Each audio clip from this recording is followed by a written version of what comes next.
Urdulizko etxe handia Garagardo fabrikan elkartu ginen joan den urriaren 18an, elikagaien salmenta zuzenaz eta ekoizle txikien goraberez berba egiteko. Jon Etxehandia anfitrioiaz gain, Gabi Basainez, Aizea Bengoetxea eta Javi Peña ekoizleak eduki genituen mailan. Kontsumitzaileen aldetik kultura aldatu beharra aipatu ziguten besteak beste.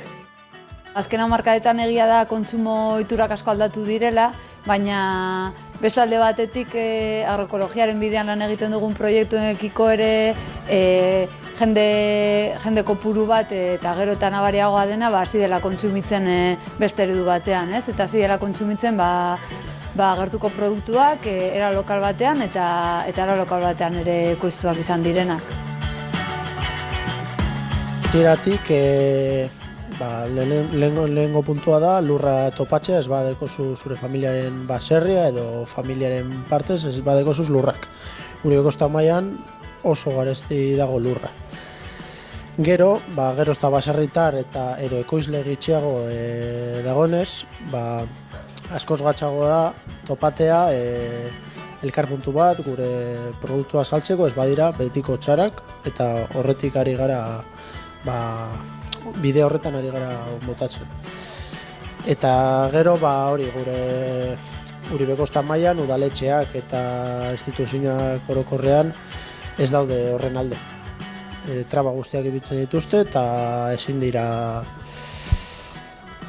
dituzte inongo erraztasuna, ez digute erraztasunik emoten saltzeko gure produktuak.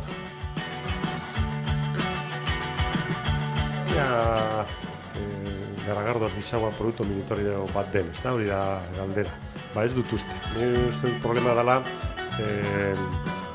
urbiltzea, kontsumitzailearen gaina urbiltzea. Baldin eta lortzen badugu adibidez hau balego. Garagardo fabrika getxo erdi baten balego, ez litzake produktu minitorio bat izango. Hainbat jende urbiltuko litzake oso presio honean, baina, urduliz baten gaude, hori da problema.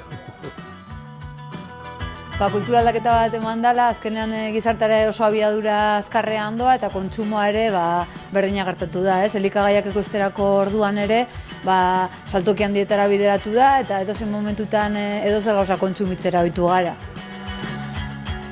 Nik uste dut elikadura kontu soziala dela, baina sistemak egin dagoena izan da hori aldatu.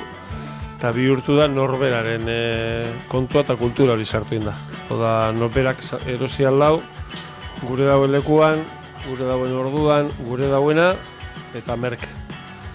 Eta justu gu gabizen bidean, produzio txikiak, zuzenean salduten eta bar, horrek justo kontrakoa emoten dau.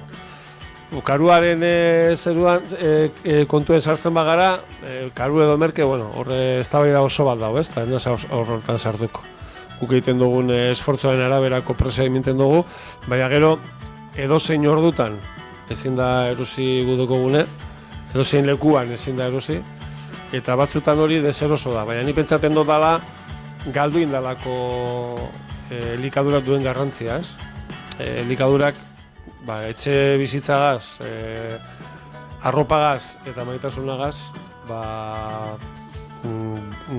dira lehen gaiak bizitzeko. Eta hori berreskuratu beharko litzateke, hori galdute. Jendeari galdetzen dut zer behar da bizitzeko eta azten da igual etxea baina hortik aurrera beste gauza batzuk. Kotxea, lana, eta lehenengo jaten ez badugu bilabetetan bagoaz. Ordune hori ikuspegia berreskuratu beharko geunke eta pentsatzen dut talde lana da funtsezkoa, oneri buelta emoteko.